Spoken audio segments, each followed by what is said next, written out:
With regards to the US public, and again, as Dr. Ellie said, bringing somebody in who has formerly been a foe of the nation is not overly unusual for this administration.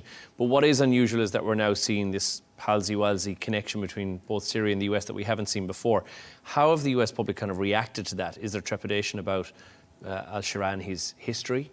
So I just want to say in that Fox interview, when he talked about that was in the past, let's remind everyone that it was less than a year ago that he had a $10 million bounty on his head by the US government. He didn't say how far in the past, to be fair. He did not. You're absolutely right.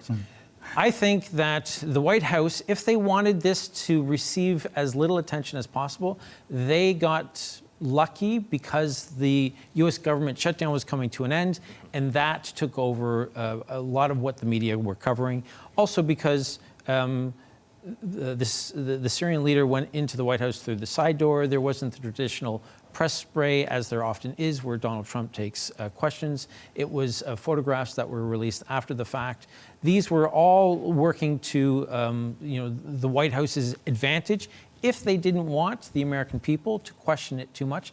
But I also don't believe that the American people would have been too fussed about this, because I don't know that they would necessarily have known a lot of the more controversial aspects to his past. But what the U.S. is doing is, to Dr. Ellie's point, I think exactly what leaders in the GCC want, which is they would like Syria to be embraced by the international community.